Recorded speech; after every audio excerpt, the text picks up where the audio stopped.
"You're a failure, just like your mother," my stepmom snapped when I left home at 16. Years later, I was invited to a fundraiser as guest of honor. When I took the stage, her face turned white. She murmured to her friend, "That's the girl who used to clean my toilets." The afternoon sun cast long shadows on the Carter household as Emily stood at the edge of the driveway, her backpack slung tightly over one shoulder.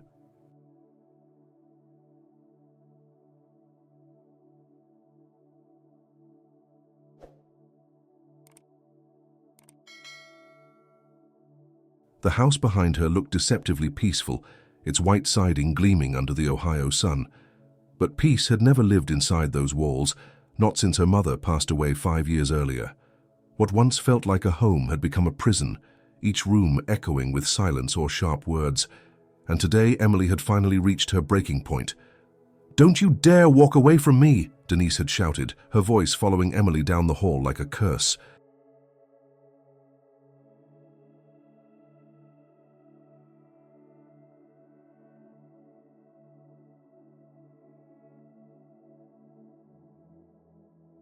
"You're just like your mother, soft, aimless, a failure." Emily didn't flinch. She had heard that refrain too many times for it to cut the way it once had. Denise's words no longer pierced her, they just weighed her down like stones in her pocket. Still, something about this morning had been different. Maybe it was the way Denise slammed the door behind her, or maybe it was the way she looked straight through Emily, as if she were a stain on the carpet that wouldn't come out.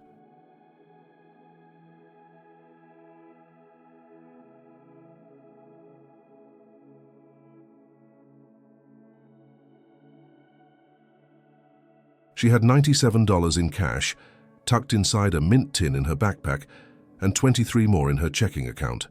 Her only ID was a worn school card from Westfield High, and her phone was down to 12% battery. But Emily didn't hesitate. She didn't need a perfect plan, just an exit. She walked past the neighbor's fence and down the sidewalk without looking back. As she reached the corner, she heard the low rumble of Denise's car engine starting up again.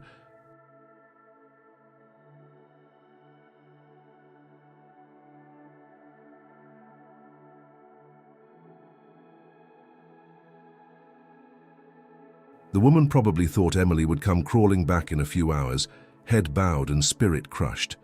But she wouldn't. Not this time. The bus stop was 4 blocks away, near the strip mall where she used to buy ice cream with her mum. The ride into the city cost $2.50. She paid in exact change, taking a seat near the window as the vehicle hissed and lurched forward.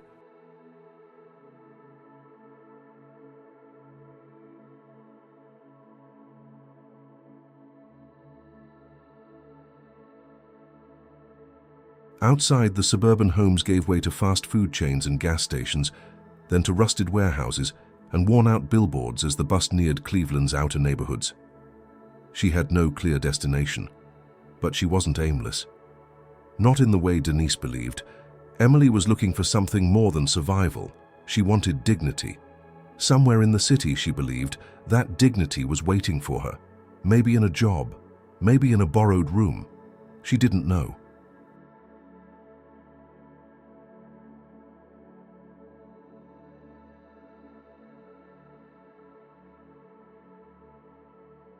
What she did know was that going back was not an option. She texted her friend Sasha, the only person she trusted enough to confide in. "Left home. Don't ask. Can I crash for a bit? Just a few days." It was a long shot. Sasha lived with her older sister and didn't have much space, but a few minutes later the reply came, "Yeah, couch is yours. Come by after 5. Relief settled over her like a warm jacket. It wasn't a solution, but it was a start.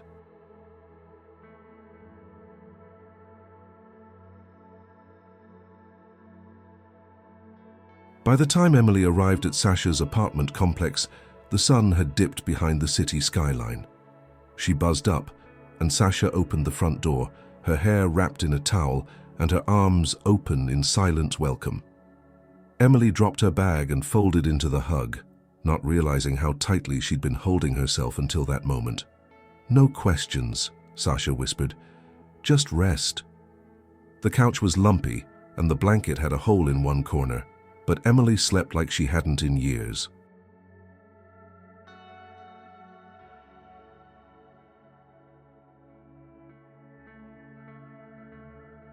The sounds of city traffic outside the window lulled her into a sense of anonymity, of possibility. The next morning, Sasha's sister offered her a bowl of cereal and asked if she had any plans. Emily hesitated, then admitted she needed work. "There's a cleaning agency down the street," Sasha's sister said. "They pay cash if you don't mind scrubbing floors." Emily didn't mind. She was willing to do anything that kept her from going back.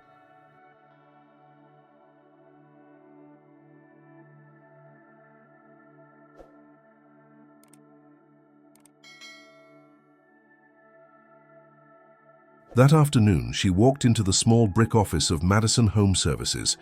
The receptionist looked her up and down, then handed her a clipboard. "You got any experience?" "No," Emily said, "but I learn fast." 3 days later, she was riding in the back of a van with 3 other women, holding a bucket of cleaning supplies and a list of instructions. Her first job was a 5-bedroom home in an affluent neighborhood north of the city.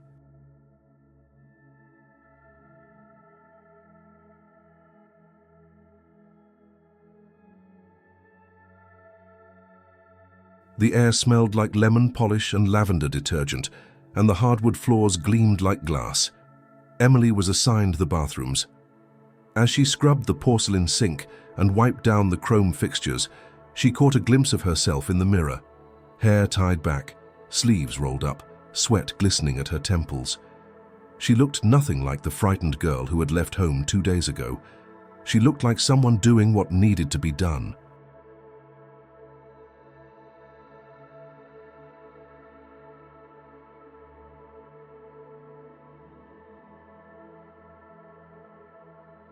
Later, during their lunch break, one of the older women, Maria, handed Emily a bottle of water and said, "You're quiet, but you're strong. You're going to be okay." Emily smiled and nodded. It was the first compliment she'd heard in months, maybe longer. That night, she lay on Sasha's couch and stared at the ceiling, her muscles aching but her heart strangely light. For the first time in a long time, she felt in control of her own story.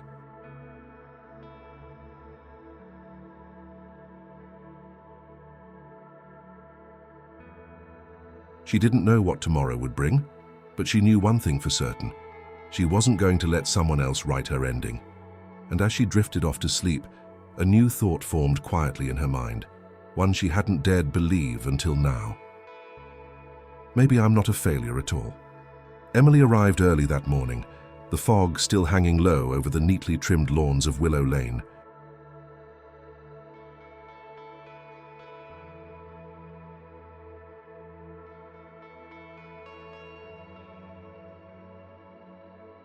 The street was nothing like the neighborhoods she'd grown up around. Here, driveways curved gracefully into garages filled with high-end vehicles, and morning joggers passed with polite nods and glistening water bottles. The house at number 47 was her next assignment, and it stood like something out of a magazine spread. White brick exterior, 2-story windows, and a porch swing that looked untouched by time or use.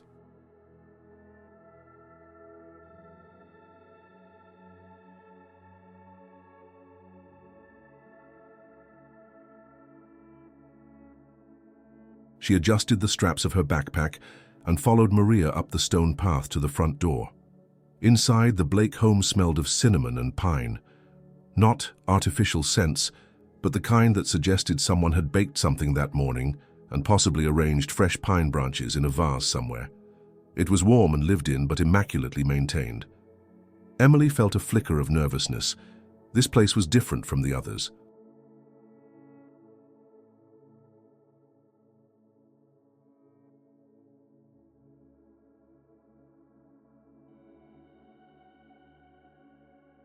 There was a softness in the air, not just in the furnishings, but in the atmosphere itself. Mrs. Blake greeted them in a soft grey sweater and jeans, her hair pulled back loosely, no makeup, and a tired kindness in her eyes. She smiled at each of them and handed out small laminated cards detailing specific tasks for the day. When she turned to Emily, she paused. "You're new," she said gently. "I'm Helen. Thank you for being here." Emily nodded, trying to keep her voice steady. "Happy to help."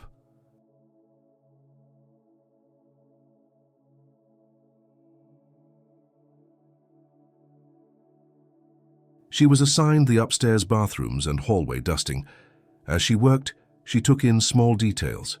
Family photos lined the walls, 2 children, a boy and a girl, with the same bright eyes as Mrs. Blake. A framed drawing of a treehouse. A worn book on a nightstand with notes scribbled in the margins. These weren't decorations, they were pieces of a story, one that seemed stable and full of small joys. After lunch, Mrs. Blake came upstairs to check in.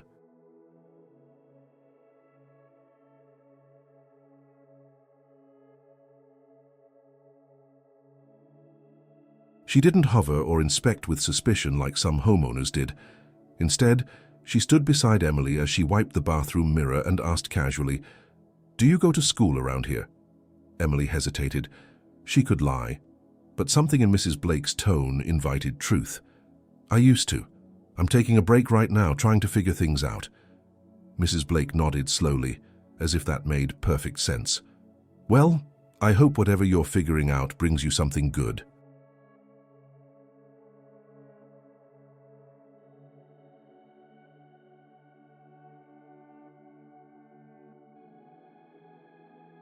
"You seem like someone who pays attention. That's rare." It was the kindest thing anyone had said to Emily in weeks, maybe longer. She didn't know how to respond, so she just smiled. Over the next few weeks, the Blake house became one of Emily's regular cleaning assignments. The jobs rotated, but Mrs. Blake always requested her by name. One Friday afternoon, as Emily packed up supplies, Mrs.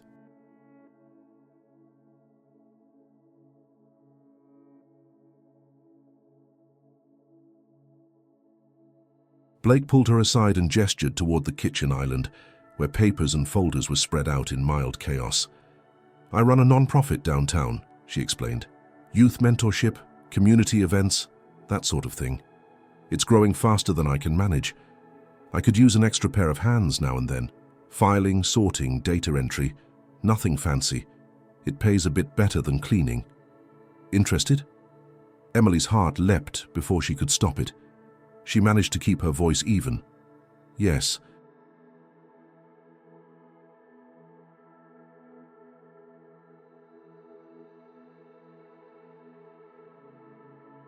"I'd like that very much." The following Monday, Emily took the bus downtown to the address Mrs. Blake had written on a note card. The building was older, with high ceilings and scuffed hardwood floors, but the energy inside was vibrant. Volunteers came and went. Laughter echoed from the back room and the smell of coffee mingled with printer ink. Emily was given a desk near a window and a list of basic tasks.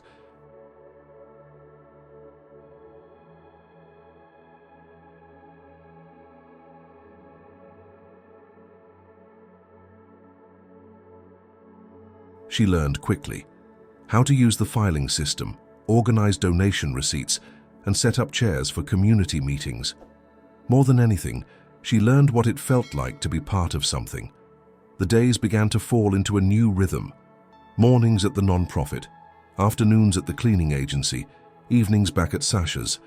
She still shared the couch, but now she chipped in for groceries and sometimes even paid a portion of the electric bill.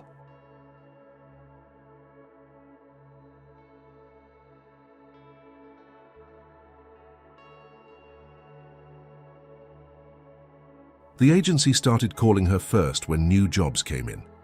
Mrs. Blake brought her homemade soup in Tupperware containers and asked her opinion on youth program ideas. Slowly, cautiously, Emily began to believe that her life was no longer surviving. It was building. One Wednesday afternoon, as she was organizing flyers for an upcoming food drive, Emily noticed a list of donors and sponsors pinned to the corkboard near her desk.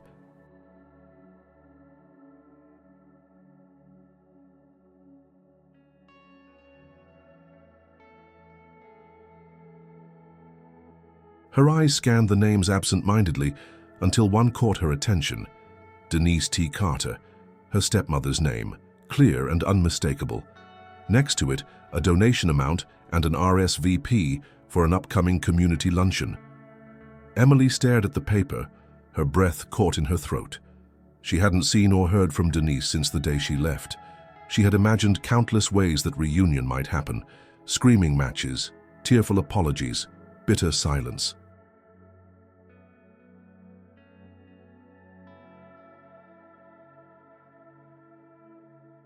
But none of them had included a catering tent and folding chairs.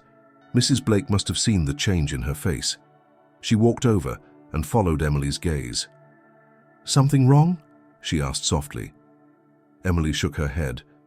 "No, just surprised." Mrs. Blake didn't press. Instead, she rested a hand gently on Emily's shoulder before returning to her desk. That gesture, the quiet understanding of it, carried Emily through the rest of the day. She thought about Denise all night.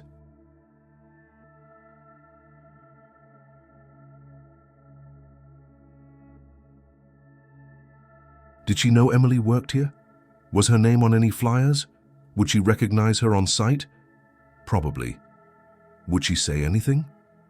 That Emily wasn't so sure about. The idea of running into her again felt like stepping back into a fire she had only just escaped. And yet, some part of her wasn't afraid, not anymore. The day of the luncheon arrived with sharp blue skies and the kind of crisp autumn air that hinted at coming frost. Emily wore the nicest blouse she owned and tied her hair back neatly.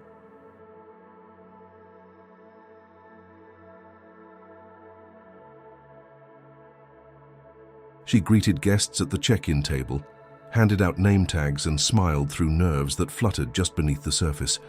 And then, mid-morning, she saw her. Denise stepped out of a black sedan, dressed in a dark blazer and heels too high for the grass beneath her. Her eyes scanned the space with that same calculating look Emily remembered so well. She walked past Emily without a flicker of recognition, focused instead on adjusting her scarf and greeting the organizer beside her.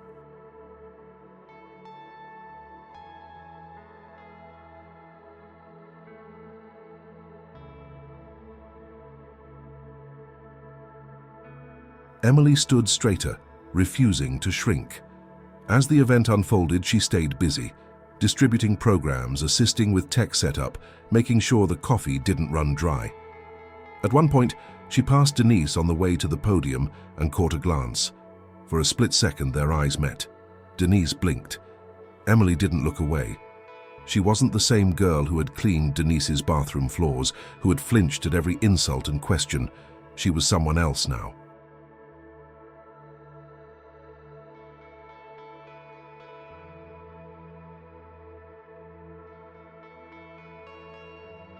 Someone who had built her way back from nothing. And though Denise turned away without a word, Emily saw something flicker in her face. Recognition. And something close to disbelief. It wasn't a confrontation.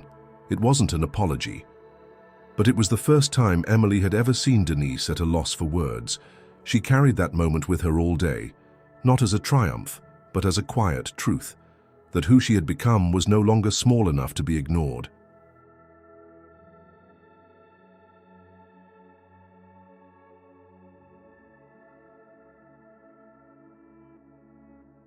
The afternoon light filtered through the high windows of the non-profit office, casting golden rectangles across the floor, where Emily sat hunched over a stack of invitation cards.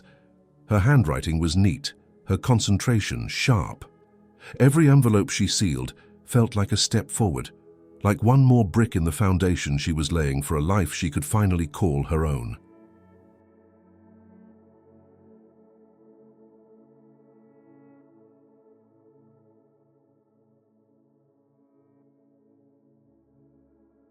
It had been a month since the luncheon where she and Denise had locked eyes for the first time since that bitter departure. The moment had come and gone without a single word exchanged, but its weight lingered. Mrs. Blake had noticed, but never asked. Instead, she simply began trusting Emily with more responsibilities, setting meeting schedules, organizing donor files, even attending planning sessions with local sponsors.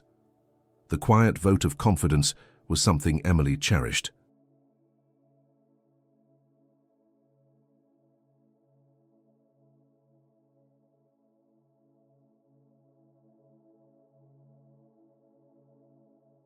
She no longer felt like the girl with a mop and a quiet voice. She was becoming someone with value, someone invited to the table. One Tuesday afternoon, after a community outreach meeting, Mrs. Blake caught her on the way out and asked if she could stay a few minutes longer. "I have a favor to ask," she said, motioning toward the hallway that led to her office. Inside, the walls were lined with photos from past events: children painting murals, teens leading workshops, families at food drives.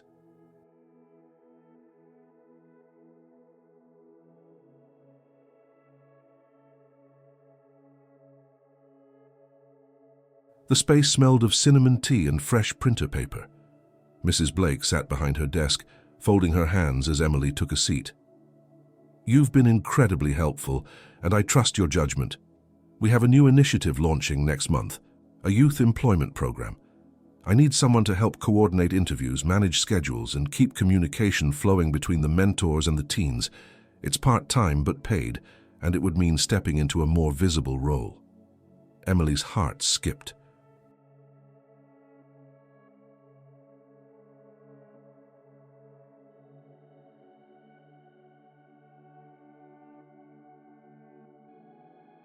"You want me to run it?" "Not alone," Mrs. Blake smiled. "But yes, I want you to help lead it. You've lived what these kids are going through. That experience is irreplaceable." Emily nodded, overwhelmed but eager. "I'd love to." The next few weeks were a blur of planning sessions, orientation packets, and long evenings drafting schedules. She met with social workers, school counselors, and volunteers. For the first time, she was no longer just assisting, she was making decisions.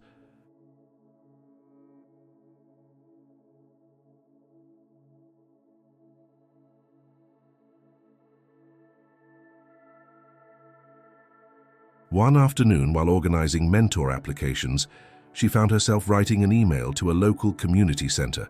The subject line read, "Reaching more teens together." As she typed, she caught her reflection in the dark screen of her laptop. She looked tired, but steady. She looked like someone who belonged. It was during one of those long days that Denise reappeared. Emily was working the front table during a weekend food drive, checking people in and directing them to volunteer stations.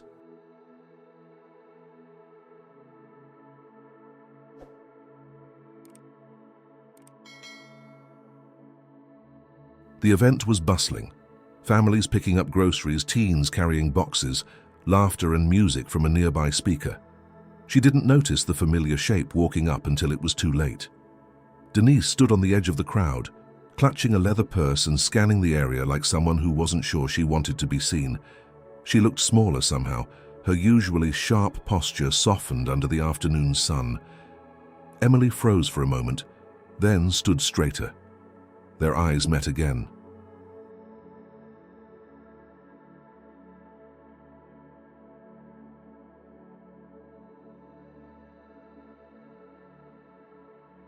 This time, Denise approached. "I didn't expect to see you here," she said, her voice low, almost guarded. Emily kept her tone even. "I work here now." Denise nodded slowly, her fingers tightening around her purse strap. "It's impressive, this whole thing." Emily offered a polite smile but said nothing. She didn't owe Denise comfort, not after everything. Still, something about her stepmother's presence, tentative and awkward, didn't feel like an ambush.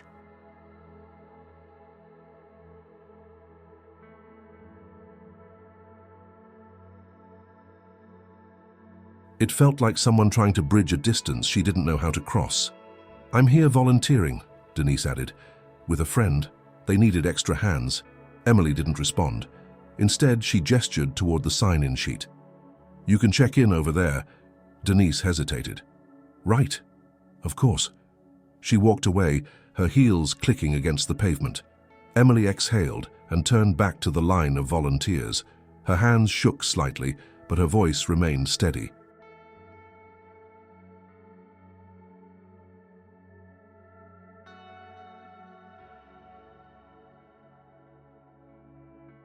She returned to her tasks, answering questions, handing out gloves, directing traffic. She stayed busy enough that when Denise passed by later, carrying a box of canned goods, they didn't speak again. That night, back at Sasha's apartment, Emily replayed the interaction over and over. There had been no insults, no accusations, just a strange sort of silence that seemed to carry all the words they hadn't said. She didn't feel hurt. She didn't feel triumphant either.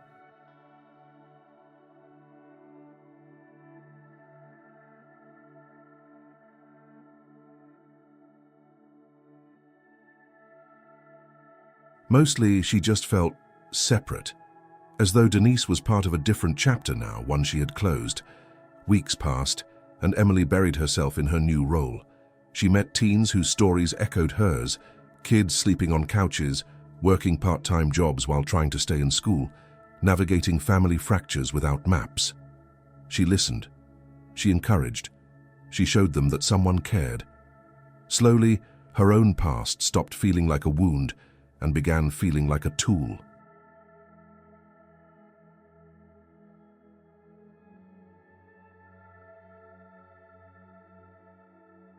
It gave her a way to connect, to guide, to matter.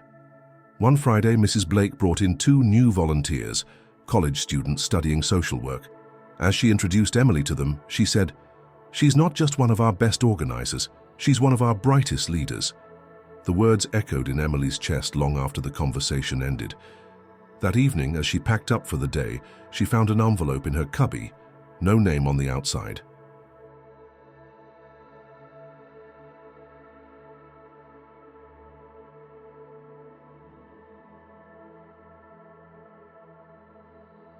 She opened it slowly, expecting a thank you note or maybe a volunteer's feedback form, but inside was a handwritten letter.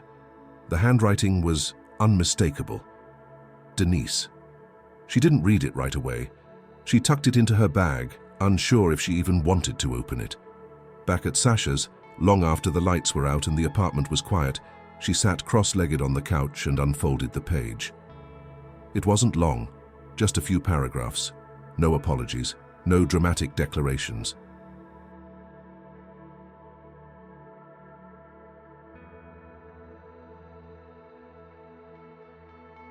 Denise wrote that she had seen Emily working, had heard about her programs through mutual contacts. She admitted that she didn't understand Emily back then, that maybe she hadn't wanted to.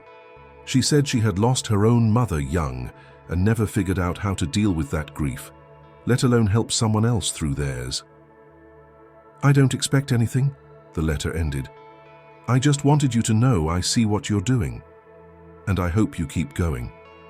Emily stared at the page for a long time.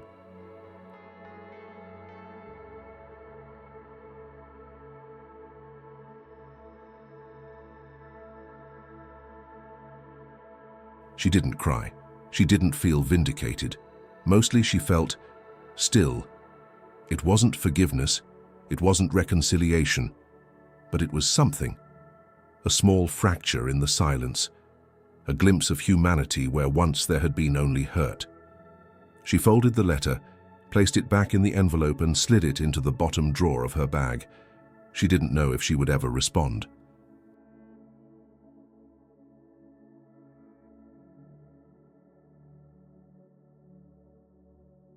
But she knew one thing with absolute certainty.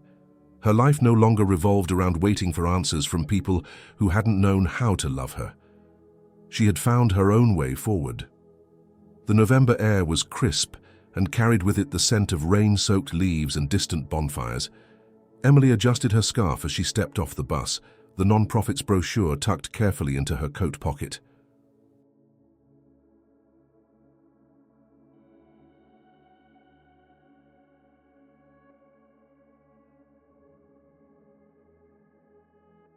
The community event was set up behind the old library, where volunteers had transformed the parking lot into a tent-covered space lined with folding tables, warm drinks, and handmade signs. The event was simple: free food, winter clothing donations, and information booths for housing assistance and youth programs. But to Emily, it was more than logistics. It was personal. She arrived early to help set up, arranging stacks of pamphlets beside hot cocoa containers and organizing coats by size.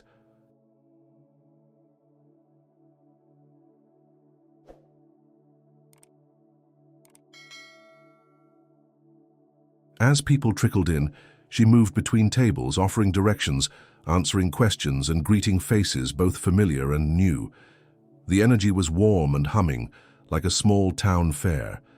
Children darted between booths with cups of cider, parents scanned the resource lists, and elderly volunteers handed out gloves with practiced ease. She was wiping down a table when someone tapped her shoulder. It was Mrs. Blake, bundled in a quilted coat, her cheeks pink from the cold.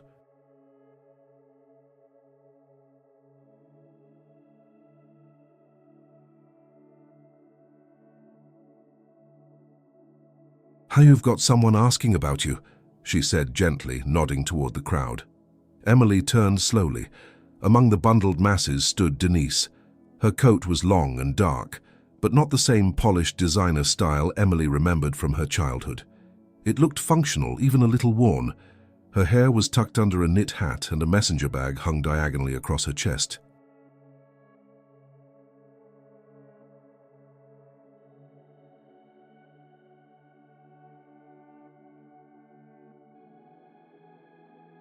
She wasn't alone. Beside her stood a woman Emily didn't recognize, middle-aged, tall, wearing a volunteer badge and chatting animatedly with someone nearby. Denise seemed hesitant, standing apart from the flow of activity. Emily felt her chest tighten, not in fear or dread, but in the complex press of old memories rising to the surface. Without looking at Mrs. Blake, she took a deep breath and stepped into the crowd.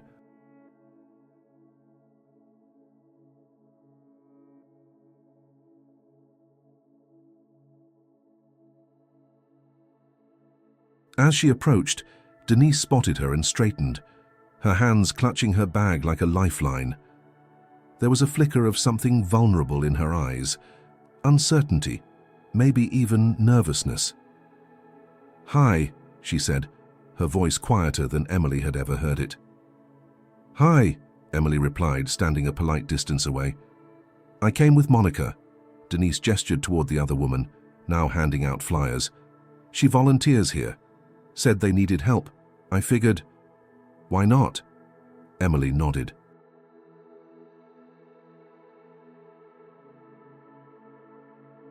"Hey, it's a good cause." Denise looked around. "It's impressive what you've done here, all of it." Emily didn't respond immediately. She didn't know what to say to that. A thank you felt inadequate. A dismissal felt cold. So she simply stood there, letting the silence stretch. "I didn't expect to see you again," Denise continued, her voice still low. "Not like this. Not here."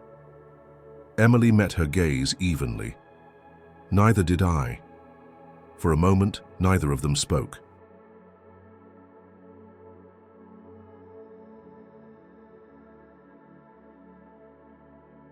Around them, the crowd flowed and shifted, but they remained a still point in the motion. Emily studied Denise's face. She looked older, not just in years, but in expression. There was weariness there, less sharpness, more gravity. "I've been meaning to ask," Denise said after a pause. "The fundraiser next month, the one downtown, your name's on the program as a speaker."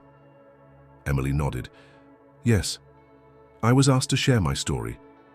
Denise looked down. "You'll mention me."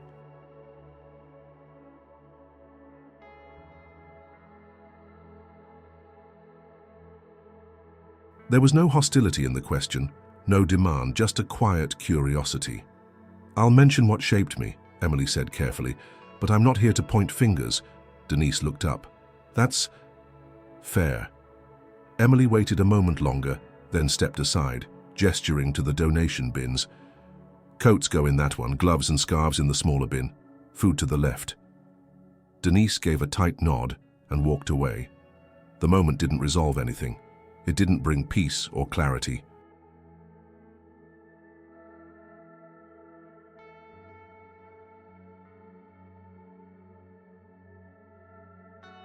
But it was real, and that was enough. Later that afternoon, Emily took a break near the stage where a small youth band was setting up. Mrs. Blake joined her, holding 2 steaming cups of cider. "You okay?" she asked. Emily took the cup, nodding. "Yeah, it's strange seeing her like this, like she's just part of the crowd now." Mrs. Blake sipped her drink. Sometimes the past walks right back into your life. What matters is whether you let it guide you or trap you.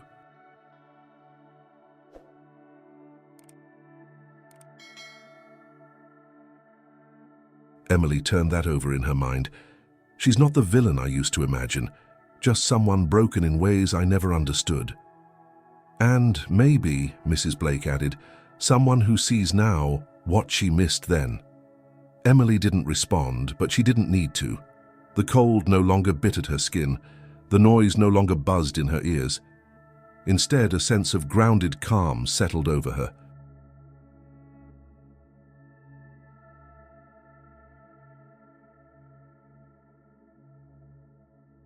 That night, as she returned to Sasha's apartment, Emily found herself thinking about something she hadn't allowed herself to consider in years. What if the story she was living wasn't just about escape? What if it was about growth?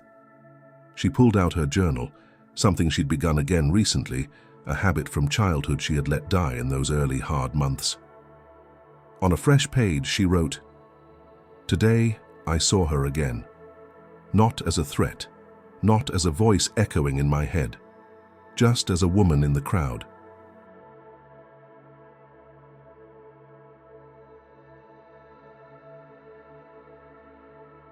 And for the first time I felt no anger, only distance, only clarity. Maybe that's what forgiveness really looks like. Not reconciliation, not closeness, just peace within myself. She closed the notebook and turned off the light. Outside, the wind whispered against the window panes, but inside everything was quiet. The letter arrived on a Tuesday afternoon, tucked between a stack of grant applications and youth program flyers on Emily's desk.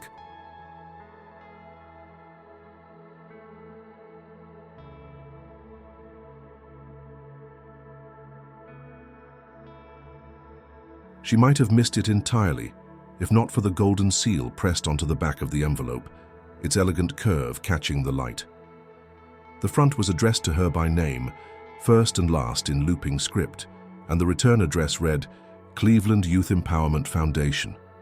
Her fingers hesitated before breaking the seal. Inside was a formal invitation, printed on thick paper with embossed lettering. The words shimmered faintly in the light.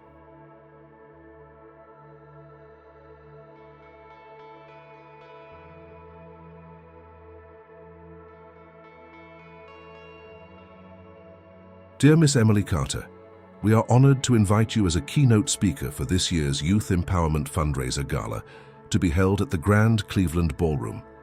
Your story has inspired many, and your work within the community exemplifies the heart of our mission. We hope you will join us in sharing your voice and vision with our supporters and youth ambassadors. There was a date, a time, and instructions to prepare a 10-minute speech. Emily read the letter twice, then a third time.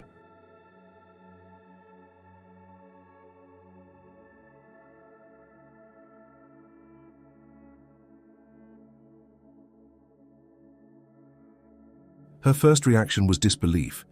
Her second was something closer to awe. It wasn't just an event, it was the event, the largest annual gathering of donors, partners, and youth leaders in the region. It was where policymakers mingled with students, where decisions were influenced and futures changed. It wasn't the kind of stage people like her, former couch surfers, house cleaners, forgotten daughters, were typically invited to.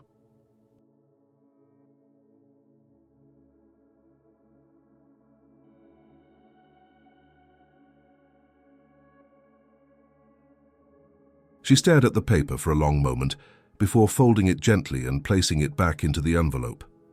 Mrs. Blake found her in the conference room half an hour later, still sitting with her hands resting on the table. "You got it," she said knowingly. Emily looked up. "You knew?"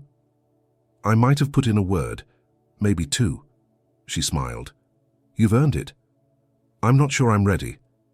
Mrs. Blake sat beside her. "Emily, every day you stand in front of kids and make them feel like they matter.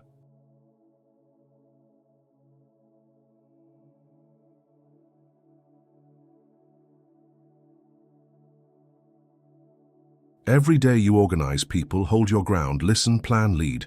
You're not just ready, you're already doing it." Emily nodded slowly. She wanted to believe it. Over the next few days, the reality of the invitation sank in. She began outlining her speech in fragments, scribbled notes on napkins, voice memos recorded on the bus, late-night pages tucked into her journal. But no matter how she began, the same question kept rising to the surface. How honest could she be?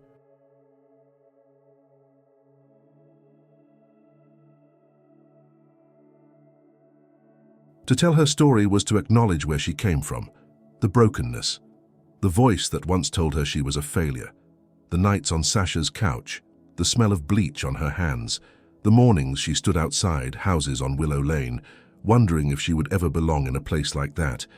But it was also a story of discovery, of grace, of strength that had grown not in defiance, but in quiet persistence. She wanted to honor that, not shame it. Mrs.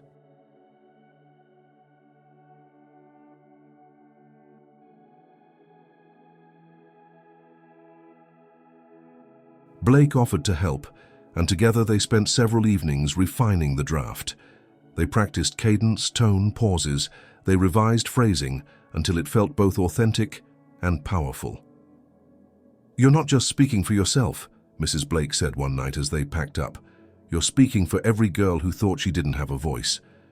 As the date approached, Emily tried to focus on the technical details: wardrobe, time slots, transportation.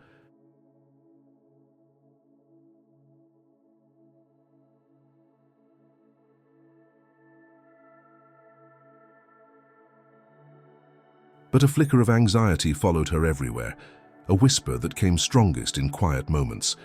What if Denise showed up? What if someone recognized her and connected the dots? That fear resurfaced the night she attended a pre-event mixer hosted by the foundation. Held in a smaller venue uptown, it was meant as a casual networking evening. Emily wore a simple navy dress and kept mostly near the snack table, listening rather than speaking.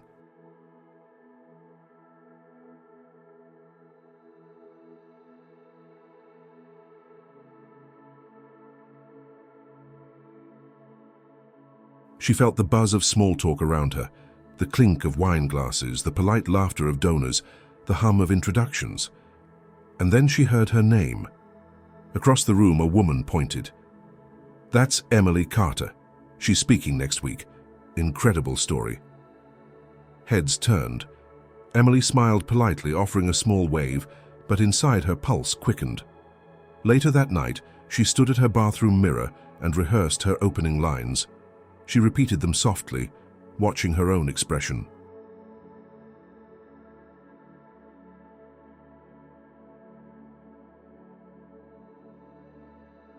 "My name is Emily Carter, and I used to think I was invisible."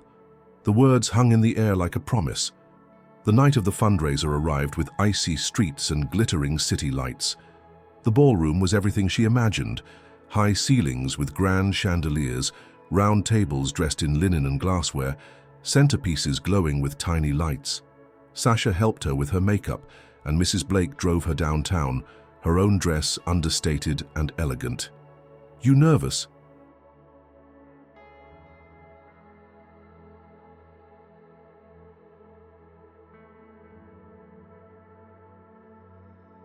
she asked as they walked toward the venue. Emily exhaled slowly. "Yes, but I'm not scared." They entered through the side entrance and were led backstage. Emily's speech was slotted just after dinner, right before the closing remarks. She stood near the curtain, hands clasped in front of her, listening as the MC made jokes and the servers cleared plates. She closed her eyes briefly, going over her speech one last time, and then the moment came.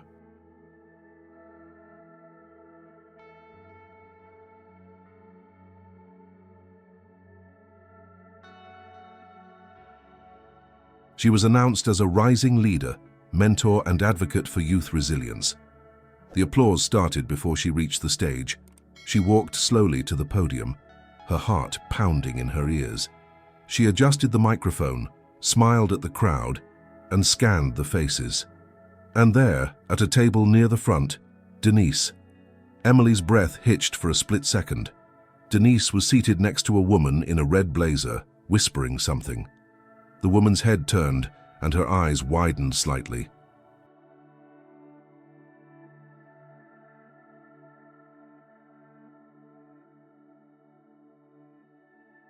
"That's the girl who used to clean my toilets." Emily heard it, soft but unmistakable. For a moment the words wrapped around her like smoke, pulling at the old ache. But then the applause swelled again, and Emily looked out at the room, not at Denise, not at her past, but at the sea of faces waiting for her voice. She gripped the edge of the podium and spoke clearly. "My name is Emily Carter, and I used to think I was invisible. But invisibility is not the absence of worth.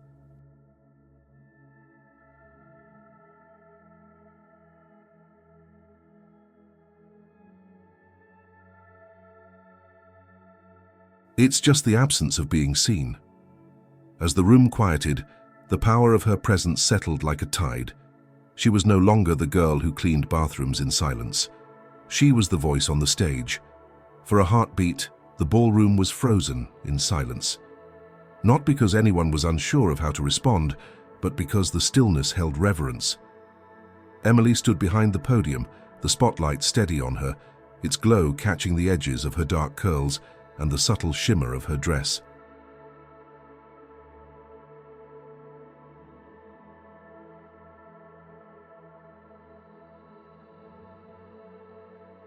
She inhaled quietly and looked out over the sea of faces. She didn't search for Denise again. She didn't need to. The memory of those whispered words was still hovering. "That's the girl who used to clean my toilets." But now they held no power. They were a relic from a past that no longer defined her. She leaned slightly toward the microphone and continued, her voice clear, unshaking. "I used to think that surviving was the same as living.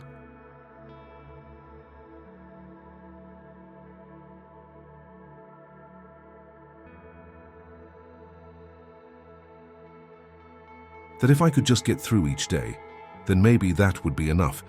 But I've learned that surviving in silence is not the same as being alive with purpose." A quiet murmur of acknowledgement passed through the crowd. Emily paused for just a moment, letting the weight of the words settle. "When I left home at 16, all I had was a backpack and $120. I wasn't running away, I was walking towards something I couldn't quite name yet.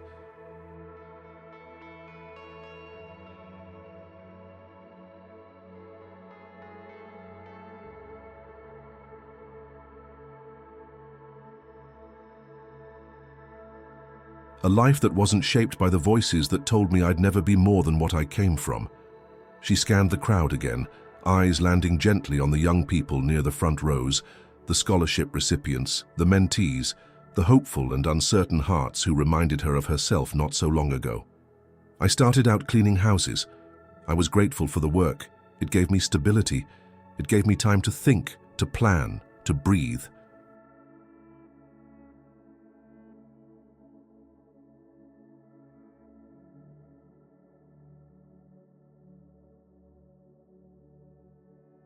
One of the homes I cleaned belonged to someone who didn't see me at all. To them, I was invisible, a shadow that moved through rooms and made things sparkle again. But I wasn't invisible. I was watching, learning, preparing." More than a few heads nodded. There were even a few tears now. Emily pressed forward, her voice a little stronger, fueled by something steady and resolute. "One family saw something in me. They offered me a chance, not out of pity, but out of respect.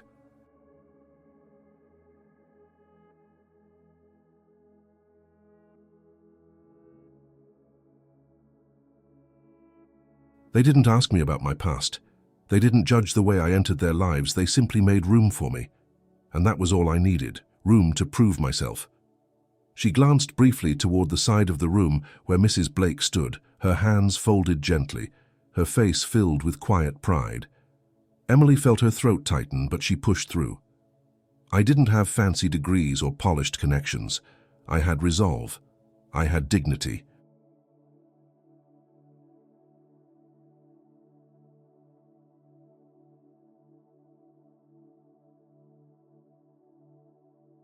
And I had a voice, even when I wasn't sure anyone would ever care to hear it."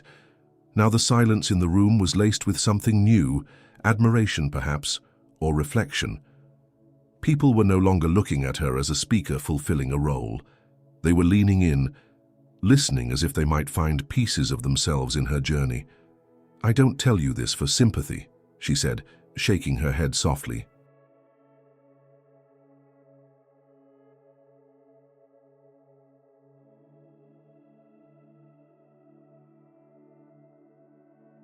"I tell you this because there are thousands of young people out there right now, just like I was, standing on the edge of decision, hoping someone will believe in them before the world convinces them to give up. We can't save everyone, but we can choose to see them." She paused again. This time it wasn't for dramatic effect. It was to let herself breathe through the gravity of what she was saying. We can choose to look past the uniforms, the silence, the broken grammar, the tired eyes.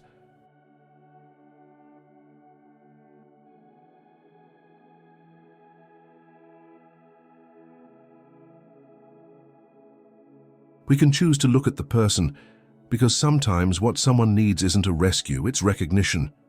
A woman near the front wiped her cheeks with a napkin. A man at one of the center tables leaned forward, elbows on the white linen, eyes fixed on Emily like she was speaking directly to him.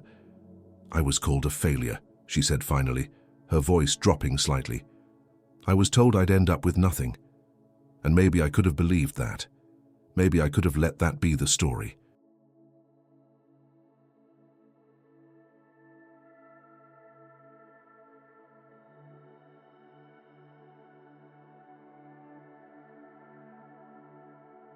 But I didn't. And tonight I get to stand here not because someone gave me a spotlight, but because I refuse to let someone else define my light. A quiet chorus of applause began, building slowly into something full and certain. Emily stepped back slightly, hands resting lightly on the edges of the podium, and let the sound wash over her. It wasn't overwhelming. It wasn't even surprising. It felt right.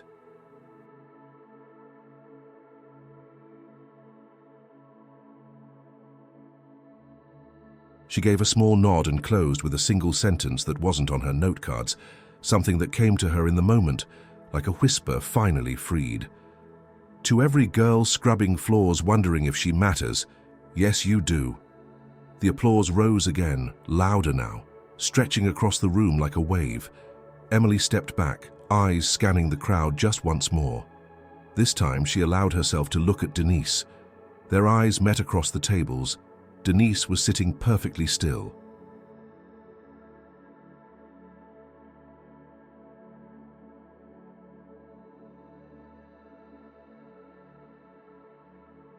Her hands folded in her lap, her face pale but composed. And there, etched in her expression, was something Emily hadn't seen before. Not anger, not superiority. It was awe, not the kind born of pride or affection. It was the stunned, humbling awe of someone realizing they had completely misjudged the value of a person they thought they understood. Emily held her gaze for just a moment. Then she turned and walked off the stage, shoulders square, head high. Backstage, Mrs.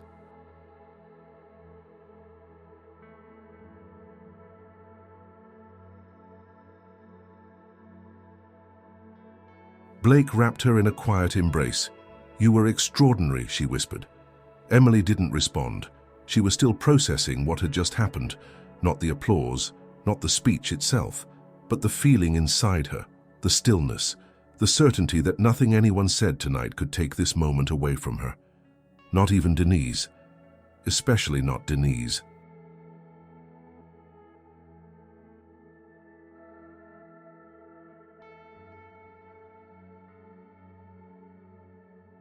Later that evening, after the final thank yous had been said and guests had begun to trickle out into the snowy streets, Emily stood alone at the back of the ballroom, watching the crew begin to pack up the stage. She heard footsteps behind her. Denise. She didn't speak at first. She just stood there, gloved hands clenched, her eyes full of something Emily couldn't quite name. "That was..." Denise began, but faltered. "That was something else." Emily didn't answer. She didn't need to.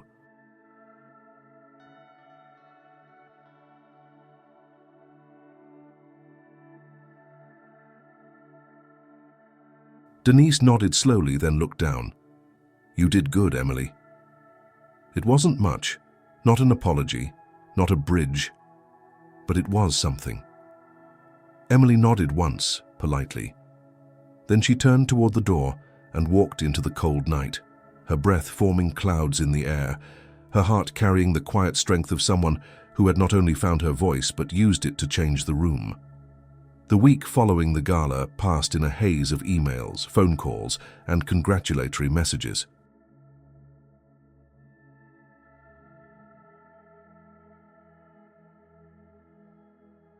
Emily received notes from people she had never met, letters from young women across the state who had seen the video shared online, and quiet nods of recognition from teenagers in her program who suddenly looked at her as more than just a mentor.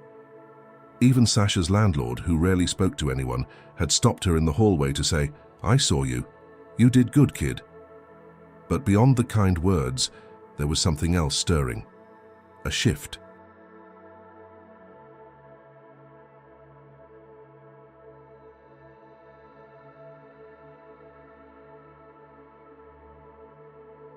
A turning of something under the surface that Emily couldn't quite name yet.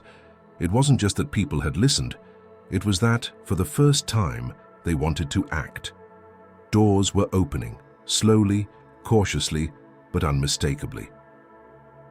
On the following Thursday, while she was reorganizing supply bins for the winter mentorship sessions, Mrs. Blake stepped into the room holding her phone. She had that look, half proud, half playfully serious, that always meant something important was about to be said.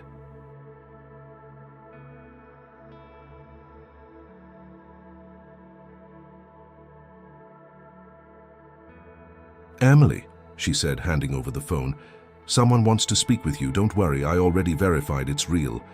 Emily took the phone with a raised brow. "Who is it?" "You'll see." The voice on the other end was warm, professional, and clear. "Emily Carter, this is Vanessa Lee with the National Mentorship Coalition.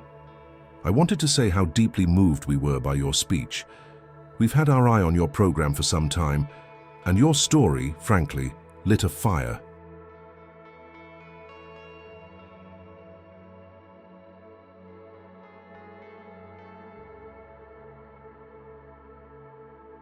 "We'd like to invite you to become one of our regional youth ambassadors. We believe your voice belongs on a larger stage."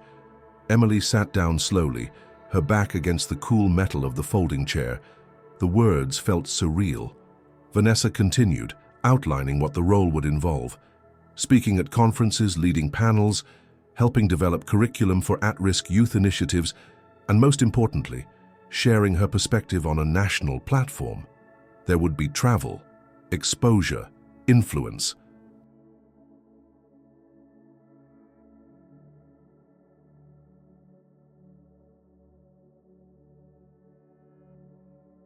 Compensation, a real salary even if part-time.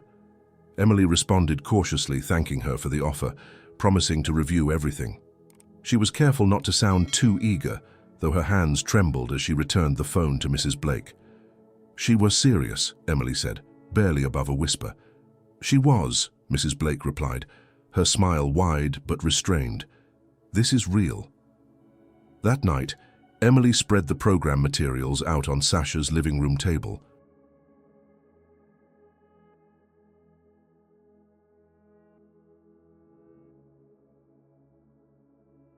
The contract, the timeline, the travel schedule. Sasha hovered nearby, her expression unreadable. "So what's the catch?" she asked eventually, sitting across from her. "I don't think there is one," Emily replied. "You've worked non-stop for 3 years. You've cleaned, studied, led, spoken, built a whole new life out of nothing. Maybe this is what it looks like when that life starts giving back." Emily stared at the documents in silence. It was everything she'd never let herself imagine.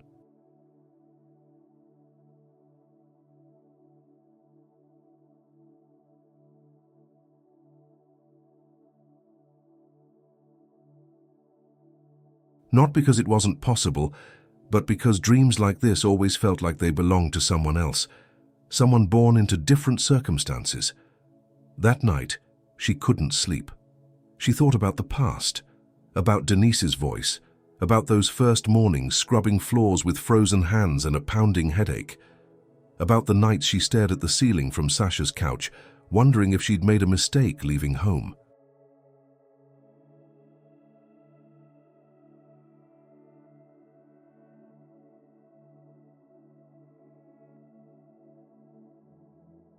And now here she was, staring at a future that asked for her story not as a footnote, but as a foundation. The next morning she accepted the offer. The weeks that followed were fast-moving and intense. Emily trained virtually with other regional ambassadors, took part in media sessions and reviewed presentation templates. Her face appeared on promotional materials, her story summarized in newsletters and on official websites.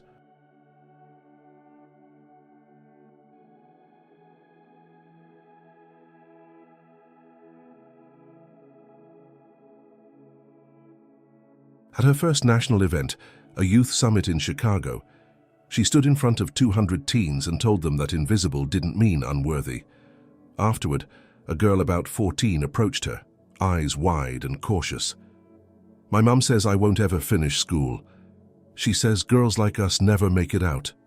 Emily didn't hesitate. "She's wrong, but even if she's not ready to believe in you, I am."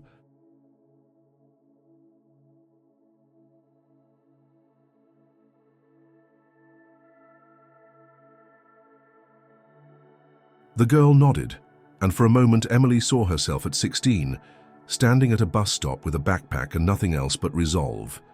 Each city she visited brought new stories, new faces, new versions of the same struggle. But it also brought healing, not in a dramatic or obvious way, but in the subtle realization that she was no longer alone, that by telling her story, she was giving others the language to tell theirs. Back home, the non-profit continued to thrive. Mrs.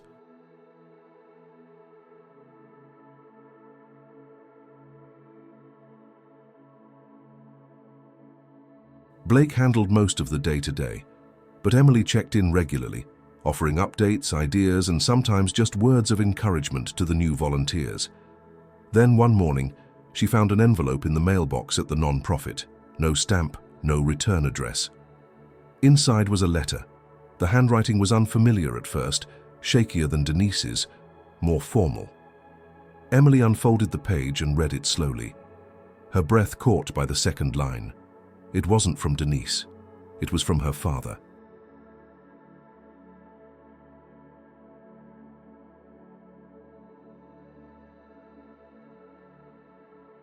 She hadn't seen him in over a decade, hadn't heard from him since before her mother died. His name had become a ghost in her memory, present in origin stories but absent in every lived moment. He had seen the gala video online. A friend from his church had forwarded it to him. He wrote about watching it over and over, not believing his daughter had become this woman speaking to a room full of leaders, standing with such poise, such grace. He didn't ask for forgiveness. He didn't offer excuses.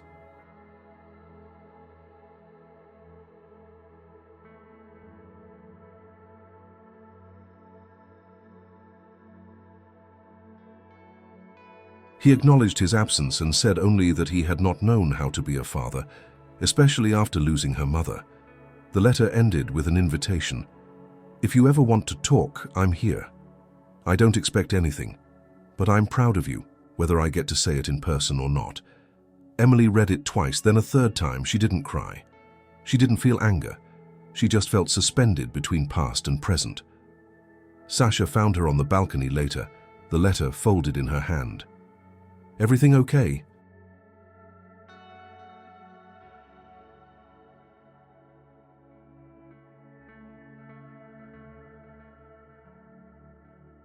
she asked. Emily nodded. "It's from my dad." Sasha raised her brows. "Are you going to respond?" "I don't know." It was the truth, because now the question wasn't just about who had shaped her past. It was about whether she wanted any of them, Denise, her father, to have a place in the future she had built on her own terms. Emily kept the letter in her desk drawer, tucked beneath a folder labeled Mentorship Reports. She didn't reread it for days.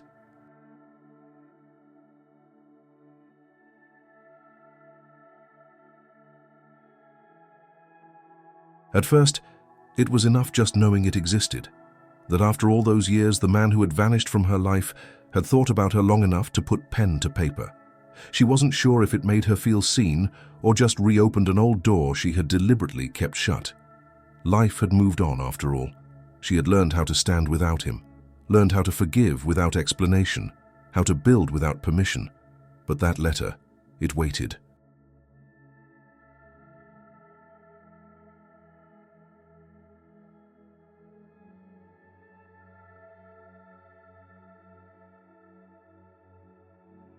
It whispered to her in the quiet moments, like when she was washing dishes or when the last light in Sasha's apartment flickered out before sleep. Not urgently, not even pleadingly, just present. A quiet knock at the back of her thoughts. Mrs. Blake noticed a shift in her mood before Emily could explain it herself. They were reviewing logistics for a new teen leadership workshop when she paused mid-sentence.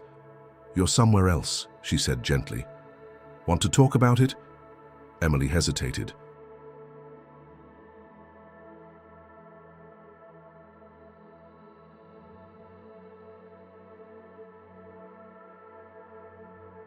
"I got a letter from my dad."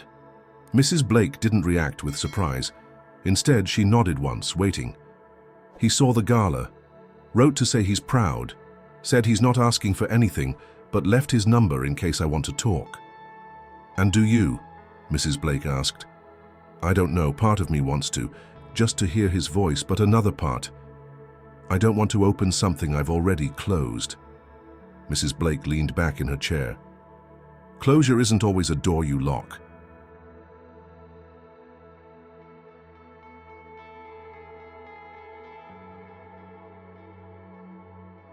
"Sometimes it's one you leave ajar so the air can circulate."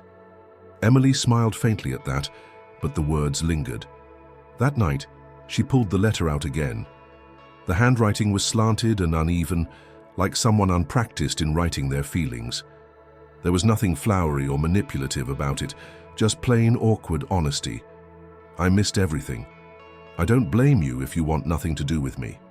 But if you ever want to talk, I'd listen." It wasn't an apology, not exactly.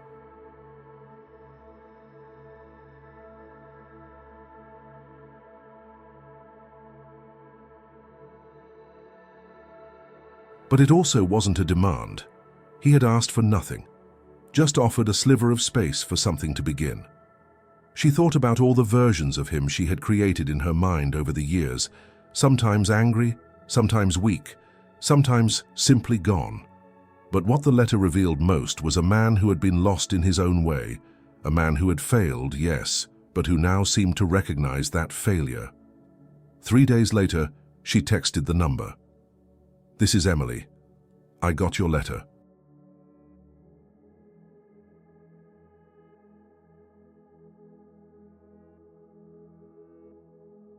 The reply came within minutes. "Thank you for writing. I'd really like to talk, whenever you're ready." It took another 2 days before she called. Her hands trembled slightly as she held the phone to her ear, the ringtone steady and distant. He answered on the second ring. "Hello." His voice was lower than she remembered, rougher, but there was a quiet softness to it, something almost unsure. "Hi," she said. "It's me." There was a pause. Not long.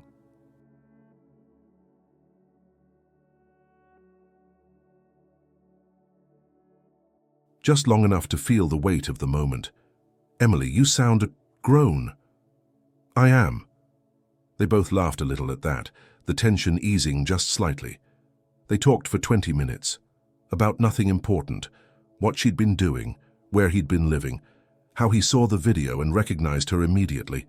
He told her he regretted a lot, that he never stopped thinking about her, that he had been scared after her mother died, scared in a way that made him retreat instead of show up.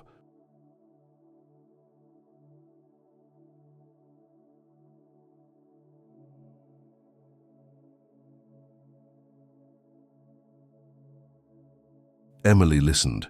She didn't say much, just enough to keep the conversation moving. She wasn't ready to forgive, but she was ready to hear. They agreed to meet in a public park near her non-profit, neutral ground, No promises beyond that one afternoon.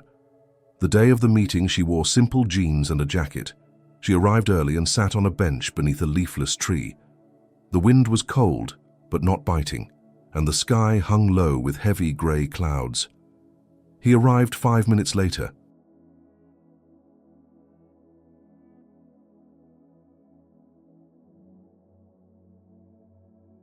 She knew it was him before he waved. Time had added lines to his face and a slight stoop to his posture, but the shape of his walk, the cautious look in his eyes, it was him. They sat together in quiet for a moment, both unsure where to begin. "I brought coffee," he said finally, offering her a paper cup. She accepted it. Warmth seeped into her hands. "You've done well," he said after a while. "I always hoped you would, even when I didn't do anything to help." Emily looked out across the park.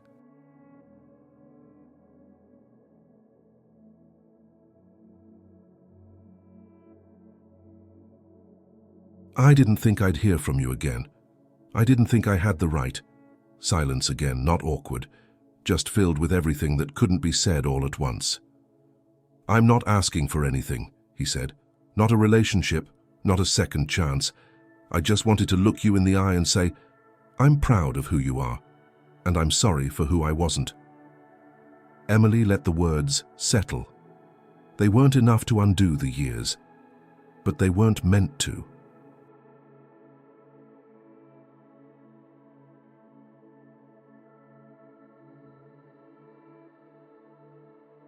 "I don't know what this will be," she said quietly. "I'm still figuring it out. That's okay." They talked for another 20 minutes, about safe topics mostly, books, the weather, the cities he'd lived in. Before they parted, he handed her another letter. "This one's for later, no pressure." She didn't open it right away, she didn't promise anything, but as she walked home, she felt something loosen inside her, not forgiveness, not reconciliation, but room.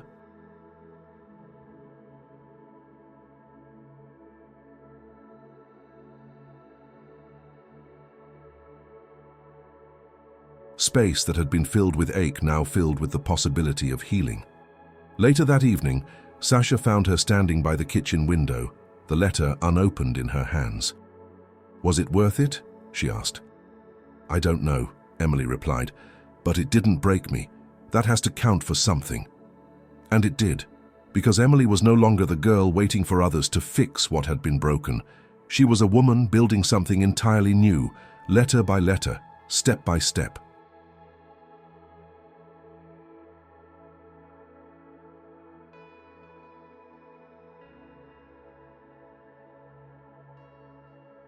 The air was still cool when Emily arrived at the park again. This time alone and without the nervous weight in her chest she had felt the first time. A week had passed since her brief meeting with her father. She had not opened the second letter he gave her yet, but the sealed envelope now sat on her nightstand instead of hidden in a drawer. She wasn't sure if that meant progress or simply a shift in proximity to something she still hadn't decided how to face.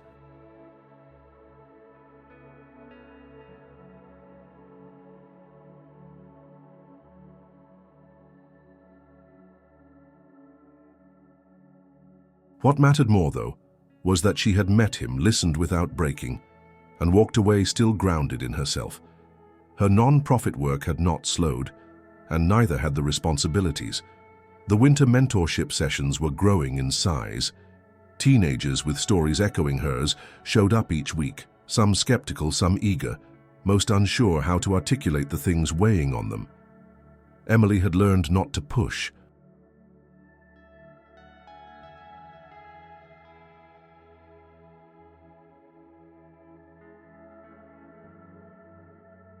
Instead, she shared pieces of her story, enough to earn trust never more than needed, and in return these young lives slowly unfolded in front of her. One girl, Tasha, had been living with her aunt and had stopped speaking altogether after being expelled from school.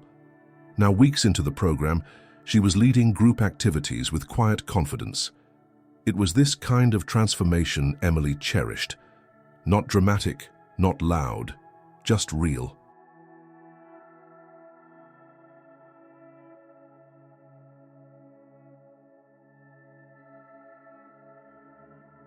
And that same spirit guided her decision to meet her father a second time. This time she had conditions. The meeting would be short, public, no expectations of regular contact unless she decided otherwise, no attempts to reconnect through other family members or shared memories.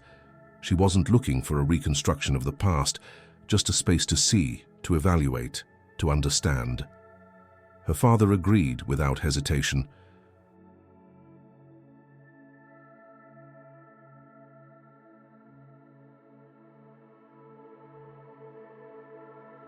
He was already seated when she arrived, bundled in the same brown coat, holding 2 paper cups of coffee, one resting on the bench beside him. He looked up as she approached but didn't stand, didn't reach out. He had learned, perhaps from the first meeting, that she valued space. "I wasn't sure you'd come," he said as she sat down. "I almost didn't." He nodded. "Thanks for showing up anyway." They sat in silence for a minute. The park was quieter than usual.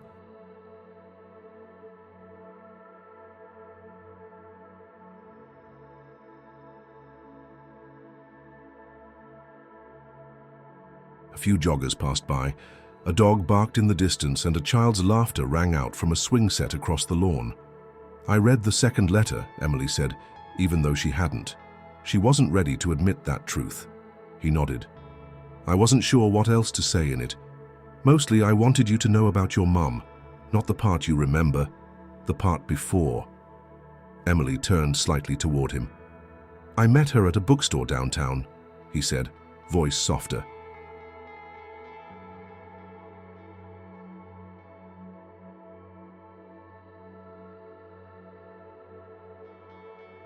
She was sitting on the floor in front of the poetry section reading Neruda.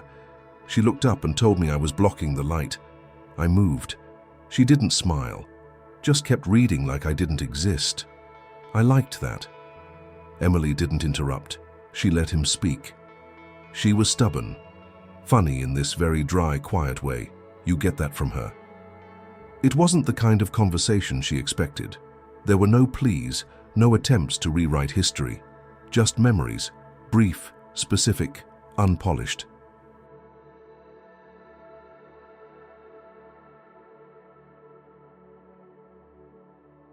"I didn't leave because I didn't love her," he said after a long pause. "And I didn't stay away because I stopped caring about you. I just failed. I let the grief hollow me out and convinced myself you'd be better off without me." Emily's eyes remained forward, fixed on a tree whose bare branches swayed gently in the wind. "I used to imagine you were living somewhere better," he continued, "with someone kind."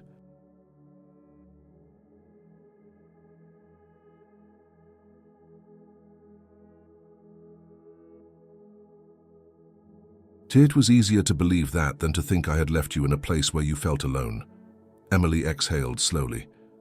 "You weren't the only one who failed me." "I know," he said quietly. They sat again in silence, but this time it wasn't uncomfortable. It was reflective. Eventually Emily turned to face him. "I'm not here to repair the past. I don't expect that. I just want to know who I came from, not for answers, for context." He smiled faintly. "That's fair."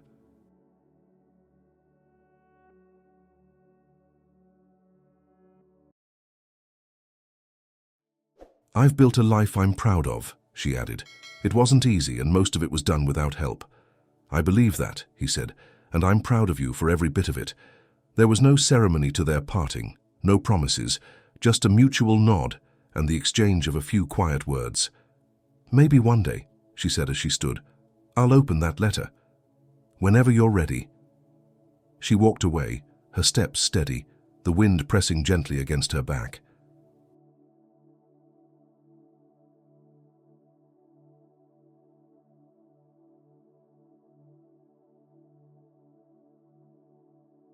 As she crossed the street, her phone buzzed. It was a message from Mrs. Blake. "Check your inbox when you get a chance." Something exciting just landed. Emily didn't open it right away. She took the bus back to Sasha's, watching the city pass by as the sky turned pink in the fading light. The noise of the day began to dissolve, and in its place was a sense of clarity, Not about her father, not about what would come next with him, but about herself. That she had boundaries now.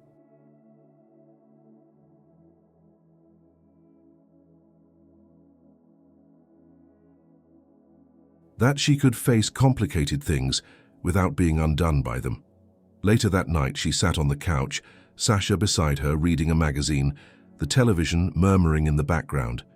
Emily opened her laptop and checked her email. There, at the top of the inbox, was the subject line, Nomination, National Youth Leadership Award, Emily Carter. She stared at it for a full minute. The email came from the same foundation that had hosted the gala.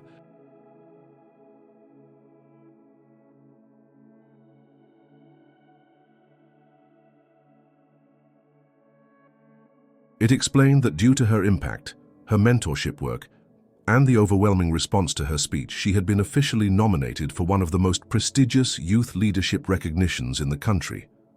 The award was reserved for individuals under 30 who had made a significant difference in education, advocacy, or youth empowerment. It wasn't a guarantee, just a nomination, but it was real. Emily closed the laptop and leaned back into the couch. Sasha looked up. Good news.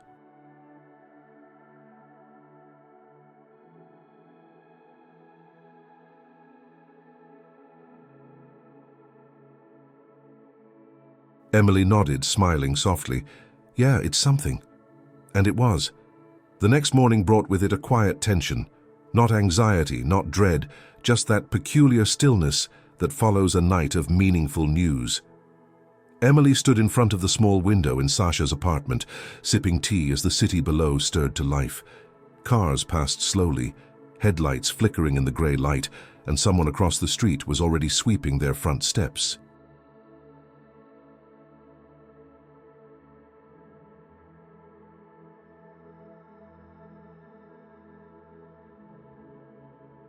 It was the kind of morning that offered no fanfare. And maybe that was exactly what Emily needed, a moment untouched by the size of things. She had read the nomination email 3 times the night before, then once again before bed, just to be sure it hadn't vanished or changed into something more ordinary. But it hadn't. The words were still there. You have been nominated for the National Youth Leadership Award. It didn't promise anything. No guaranteed wins, no fanfare.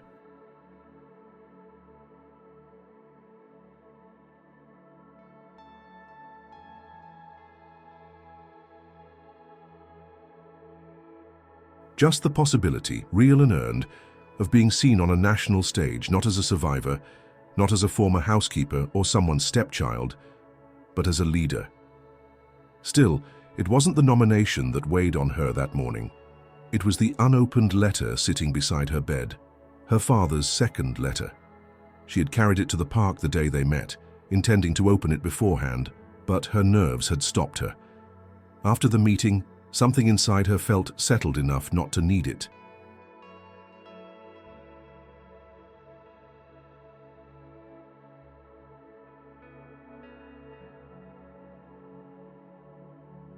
But now, standing in the early morning light with something big looming again, Emily felt drawn to it. Not because she expected anything, but because a part of her wanted to let things be finished, or at least open enough not to feel like a loose thread in her life. She carried the letter to the kitchen table, sat down slowly and unfolded it. The handwriting was steadier than the first, but still hesitant. He had written it, he explained, the night after watching her speech.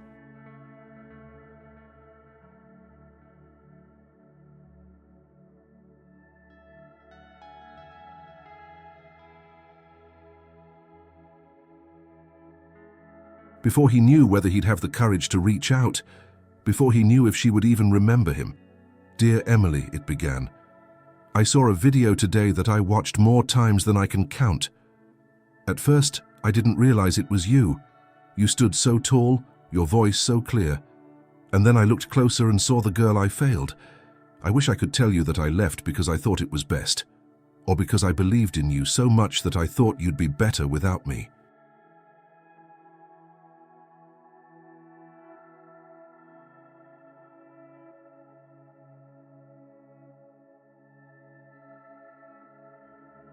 But the truth is I left because I was ashamed of how weak I became after your mother died, of how little I knew about being a father. I remember your mother's laugh. You have it too. Not often maybe, but when you let it out, it's the same sound that used to fill our kitchen when the radio played something silly. I remember the way you used to sit with your head tilted, always watching, always soaking in the world. I remember your drawings, the way you always drew trees with roots.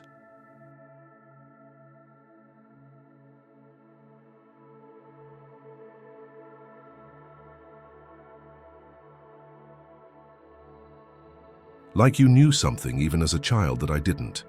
I didn't know how to raise a daughter. I didn't know how to grieve without vanishing into it. But watching you speak, to strangers, to leaders, to a room full of people, I realized you had raised yourself in all the ways I failed to, and I want you to know that I'm not proud of what I did, but I am proud of what you've become.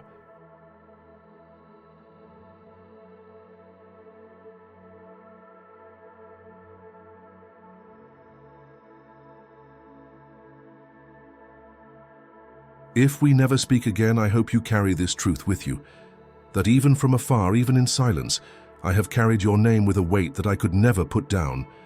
And now, seeing you for who you are, not a girl I abandoned, but a woman who rose in spite of it all, I can finally say I see you, not as a reminder of what I lost, but as a person I hope someday can see me too. With care, always, your father. Emily read it once, then again, slower. There were no pleas.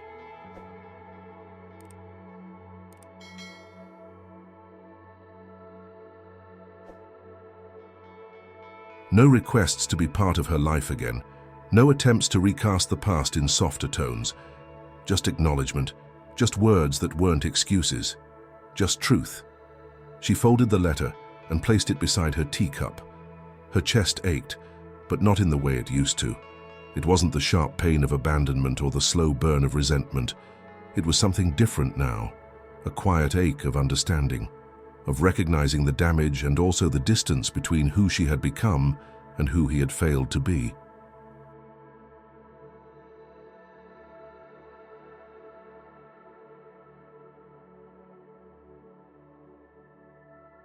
Later that day at the non-profit, she returned to work as usual. The mentorship session was smaller than most, just 7 teens, a mix of familiar and new faces. Emily spoke less that day, letting them lead. She listened as they shared stories about school, about home, about the awkward spaces in between where they felt they didn't belong. One boy, Marcus, sat quietly in the corner until the others had mostly gone. As she tidied up, he lingered by the doorway.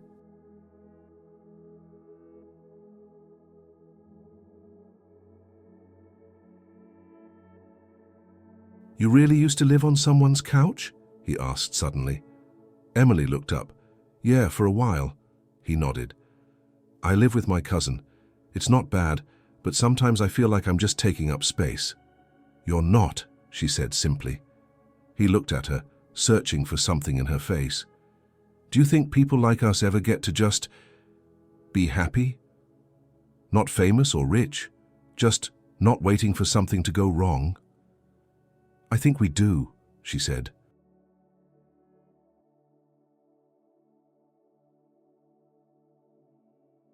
"But sometimes we have to build that happiness ourselves.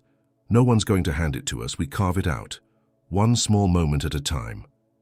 He nodded again, and then left without another word. After he was gone, Emily sat at her desk and pulled out her phone. She opened her texts and tapped on her father's name. Then she typed, "I read your letter. Thank you for being honest. I'm not sure what happens next, but I appreciate your words." She didn't send it right away. She sat with it.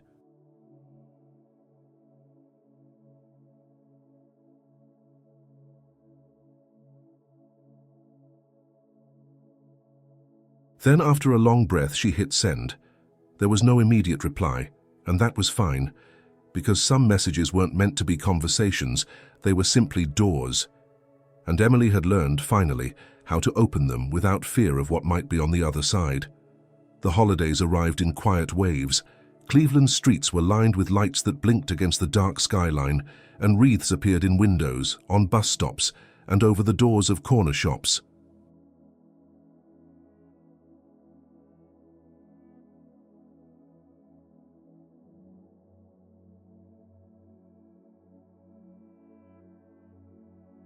It wasn't the kind of festive season Emily remembered from her childhood. No carefully trimmed trees or cinnamon-scented living rooms, but it was her own version of winter now, full of small kindnesses and private moments. A volunteer baked too many cookies and brought them to the non-profit. A teen from her program knitted her a scarf.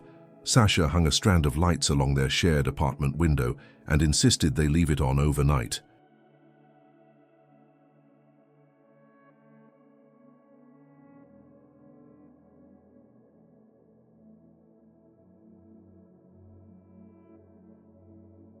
And in the middle of it all, the nomination quietly advanced. She received a formal notice that she had reached the final selection round for the National Youth Leadership Award. There would be one recipient from each region and 5 national finalists. Her name was now included on press materials, and the foundation asked for a new photo along with a short video message. It all felt surreal, but not overwhelming.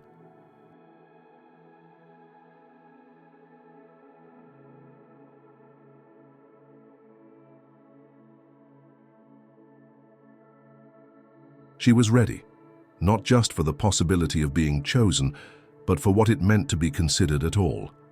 While the world outside glittered with frost and lights, her inner life grew steadier. One afternoon, she found herself walking along a snow-dusted path through the same park where she had met her father weeks earlier. Not because they had arranged to meet again, but because the air felt open there, and she needed that.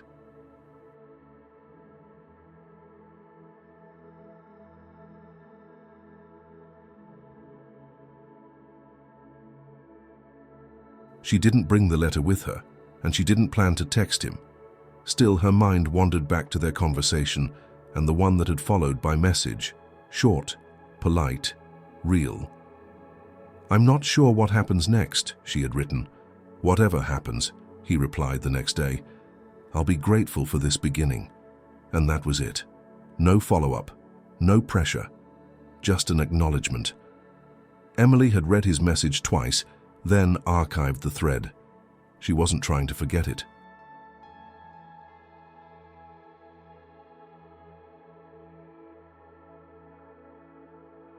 She was just trying not to make it the center of her world. Later that same day, back at the non-profit, Mrs. Blake waved her over during a break between mentorship sessions. She held a small box in her hand. "This came for you," she said. Emily raised a brow. "For me? No return address, just your name. Looks like a personal delivery." Inside the box was a hardcover book, Pablo Neruda's collected poems. Tucked inside the front cover was a folded piece of paper.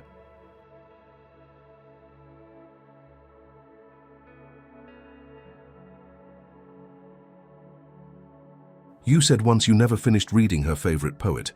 This one belonged to her. I thought it should belong to you now. No expectations, just history shared. It wasn't signed, but it didn't need to be." Emily closed the book gently, her fingers resting on the cover. It wasn't a grand gesture, it wasn't even emotional. It was simply human. She didn't tell anyone about it. Not Sasha, not Mrs. Blake. She didn't need to process it aloud.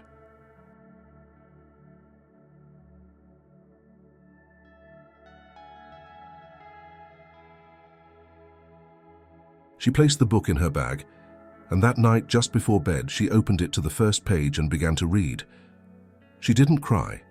She didn't feel anger. What she felt was presence, and that was something new.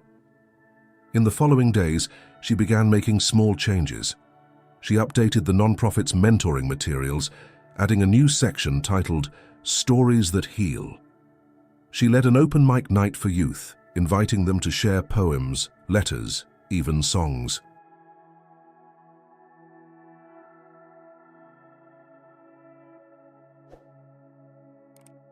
One boy recited a spoken word piece about watching his older brother go to prison. A girl wrote a story about a fictional version of her younger self meeting her future self and asking, "Did we make it?"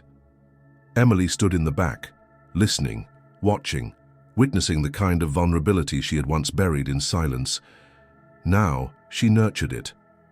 Her own story was still being written, but now she had become part of so many others, not as a rescuer, not as a savior, but as a witness, a presence.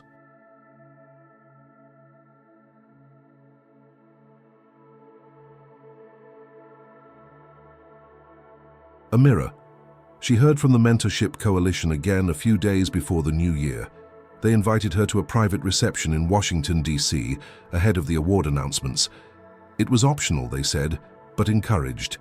Expenses would be covered, and it would offer a chance to meet other nominees, advocates, and leaders from across the country. She didn't hesitate.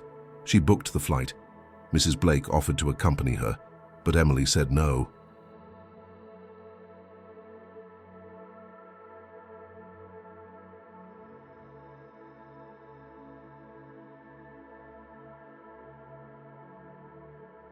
"This one," she said with a quiet smile, "I need to do on my own." She packed a simple bag, a black dress, a notebook, a pair of flats. Sasha helped her style her hair the morning of the flight, hugging her tight before she left.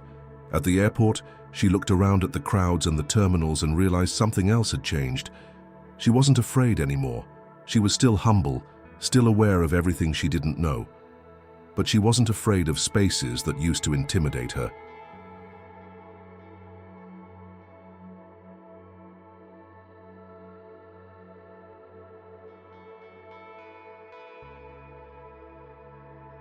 She arrived in Washington on a cloudy afternoon.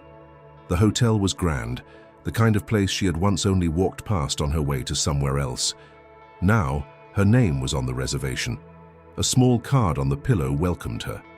There was a gift bag on the desk with a program booklet and a handwritten note from one of the event coordinators. "Your story has already changed lives. Thank you for saying yes to being seen."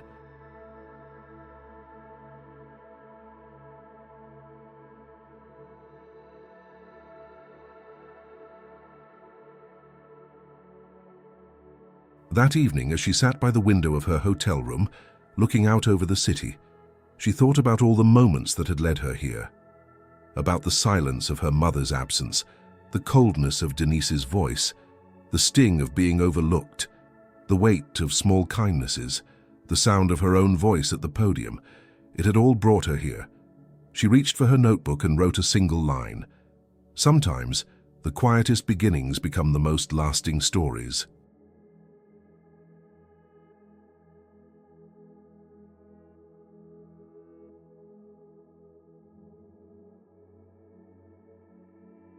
The reception hall at the Washington Event Center buzzed with conversation. Emily stood near the tall windows, sipping water from a crystal glass as voices floated around her, laughter in one corner, applause at a small round table near the stage. It was a gathering of purpose, of polished introductions and practiced warmth. Around her were other nominees, young leaders from across the country whose stories mirrored hers in different shades.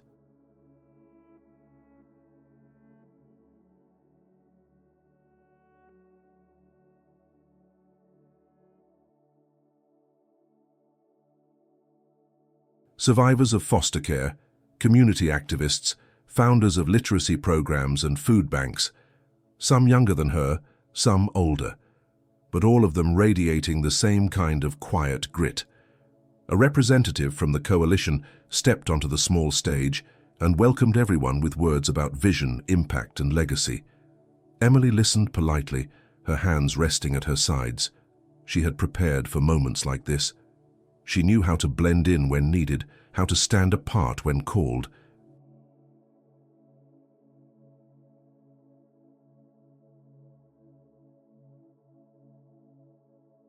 Yet tonight, she felt no pressure to perform, just a quiet contentment in being among others who carried invisible weights like hers. She moved through the room as the evening continued, exchanging names and handshakes. Most were kind, a few were curious. One woman, a foundation donor, took her hand and said, "You're even more impressive in person." Emily smiled gently and replied, Thank you, but I'm just a reflection of the people who believed in me.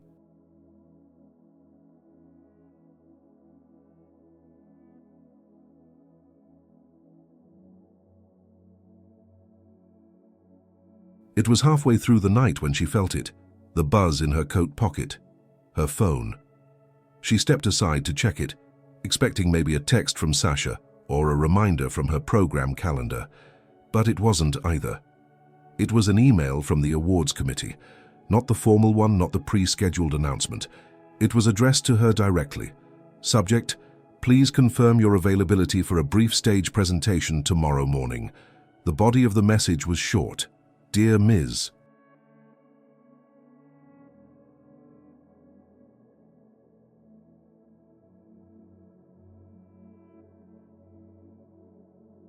Carter, we are pleased to inform you that you have been selected as one of this year's 5 National Youth Leadership Award finalists.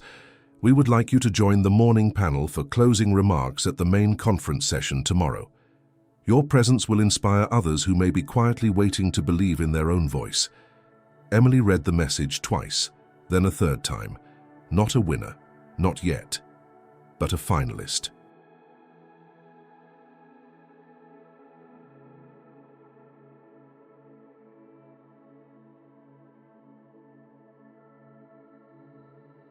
Her name would be announced before a room of leaders, educators, advocates, and decision-makers from across the country. She would be introduced, recognized, and asked to speak, briefly but meaningfully, about what leadership meant to her. She tucked the phone away and walked slowly back to the edge of the room, finding a quiet corner near a low display table. Her heart was racing, but not with fear. This was not like the night at the gala. This was different.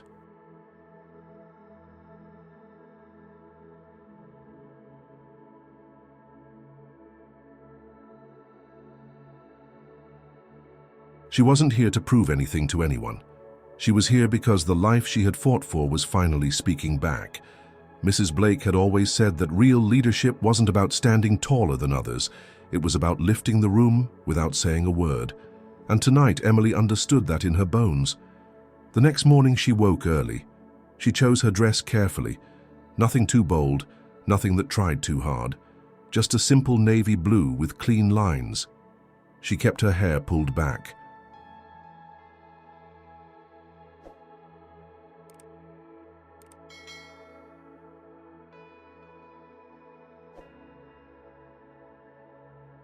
She reviewed her notes only once. The panel was held in the main ballroom. Rows of chairs filled the space and cameras lined the back wall. The other finalists were already seated at the long table on the stage when she arrived. As she took her place, the MC approached the microphone and began reading the introductions. Each name came with a short biography. When they reached hers, the voice was steady, reverent. Emily Carter, from Cleveland, Ohio. Former Youth Services participant.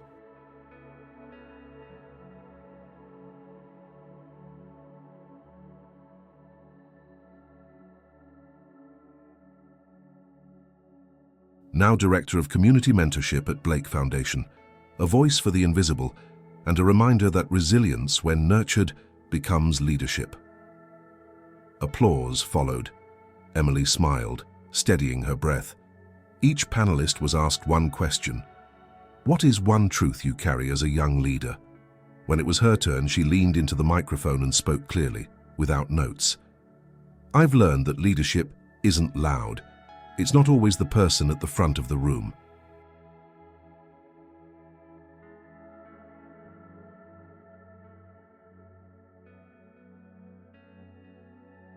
Sometimes it's the one who listens, the one who remembers what it's like to feel unseen. I've cleaned floors in silence. I've slept on couches unsure if I belonged. But what I know now is that we become powerful, not by erasing where we've been, but by choosing how we use it. The applause this time was different, not louder but longer, as if the room collectively exhaled at the truth of it. After the session, people approached her. Some shook her hand.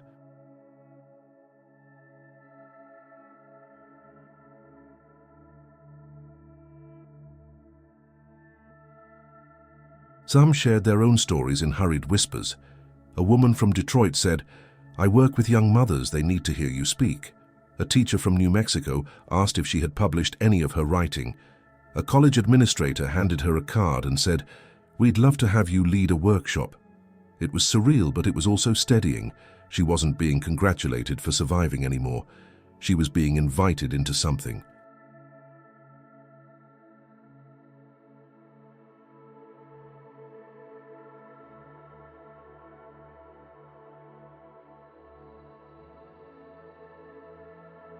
Later that afternoon, back at the hotel, her phone buzzed again, this time a text. It was Denise. Emily hadn't heard from her since the gala. The message was brief. "Saw your name on the news. You look at peace. Hope you're still finding that." Emily stared at the screen. There was nothing else, and for the first time she didn't feel the need to reply. Not because of bitterness, but because the peace Denise had noticed wasn't hers to validate.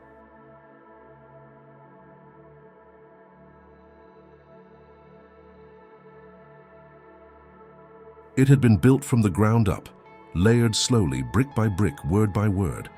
That night, Emily sat in her room, the hotel lights dimmed, her notebook open on her lap.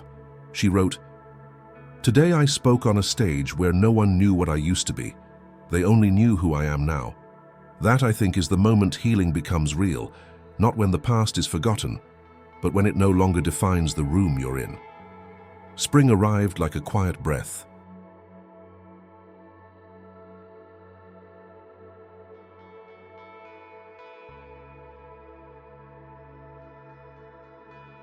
In Cleveland, the snow melted into sidewalks. The trees stretched bare arms toward a softer sun, and the wind changed its tone from harsh to cautious. Emily stood on the steps of the non-profit, watching the clouds roll in above the city skyline. There was a restlessness in the air, the kind that whispered of endings and beginnings intertwined. The gala was behind her. The conference in Washington, the nomination, the panel, all behind her.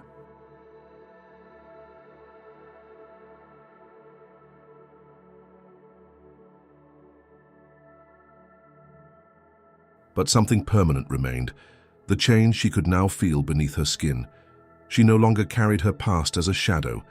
It had become a part of her rhythm, a quiet beat behind every choice she made, every room she entered, every voice she amplified. Inside the office, a new flyer hung beside the bulletin board, annual youth fundraiser, featuring special guest speaker, Emily Carter.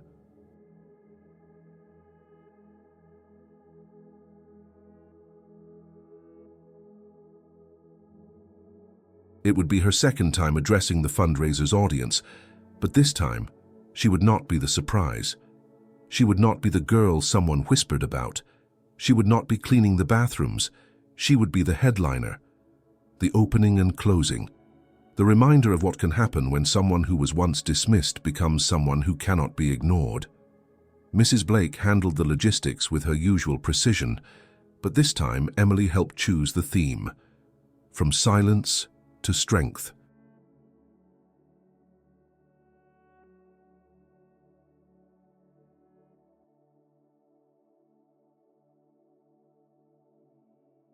It wasn't just about her. It was about the dozens of teens who now filled the halls of the nonprofit with stories of their own. Tasha, once withdrawn and unsure, now led peer sessions twice a week. Marcus, who had once asked if people like them ever got to be happy, now volunteered full-time, creating workshops on emotional resilience. Emily saw parts of her journey in each of them, not because their stories were the same, but because their fight to be seen was just as real.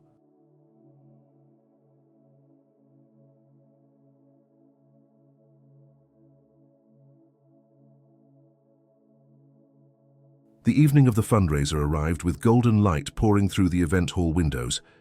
Guests entered in formal wear, donors in sleek suits, volunteers in neat dresses. The room buzzed with expectation. Emily stood backstage, dressed in black with a single silver pin on her lapel, the organization's emblem. She reviewed her speech not to memorize it, but to reconnect with the pulse of it. She didn't need the words to impress. She needed them to reflect.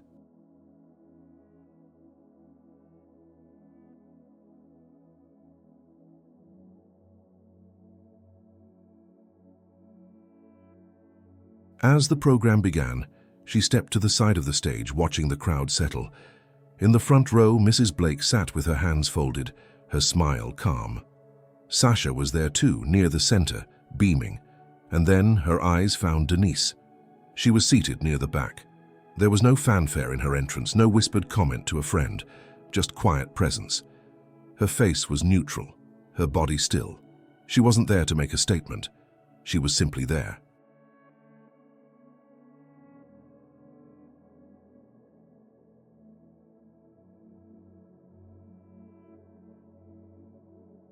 Emily stepped onto the stage when introduced, and this time the applause came not from surprise but from anticipation. She had spoken here before. Now they knew her. They expected to be moved. And Emily delivered, not with theatrics, not with spectacle, but with grace. I used to think strength meant never being afraid. That to lead, I had to forget where I came from.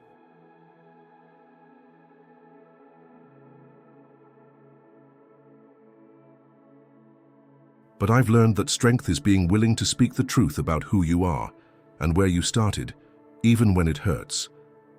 Especially when it hurts. The room was silent. Tonight, you're not just supporting a program. You're supporting futures that haven't been written yet. You're standing beside kids who are still learning to trust their own voices.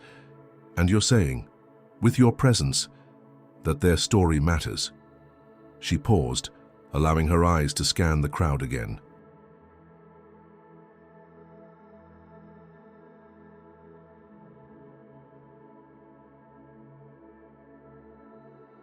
I was once told I was a failure, that I would never be more than the girl scrubbing floors.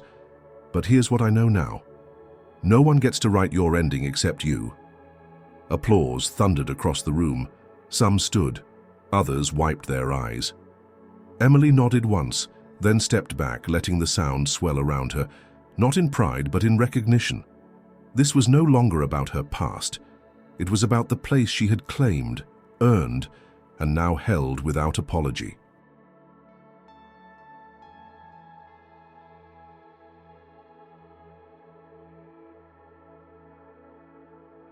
After the speech, people gathered around her. Congratulations, thank yous, invitations to speak at other events. Sasha hugged her tightly. Mrs. Blake whispered, "You've become more than I ever dreamed, and everything you dared to imagine." Emily smiled. "It's only the beginning." Denise approached last. She didn't interrupt the circle around Emily. She waited, patient, quiet. When the moment allowed, she stepped forward. Her voice was low, careful. "You were incredible." Emily nodded.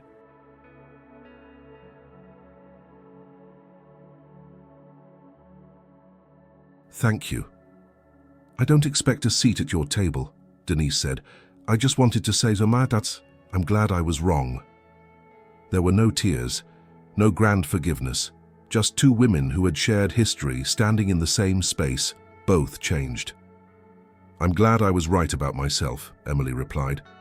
Denise smiled faintly, then stepped away, leaving Emily surrounded not by ghosts, but by light. Later that night, Emily stood alone in the now empty hall, looking at the stage.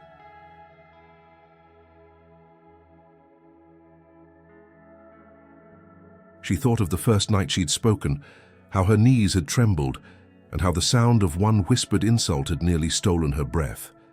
She thought of the letter from her father still tucked in her drawer, of the teens whose eyes now searched for her when they felt uncertain, of the girl she used to be, backpack on her shoulder, $120 in her pocket, walking away from the only home she knew. And then she thought of what she had become.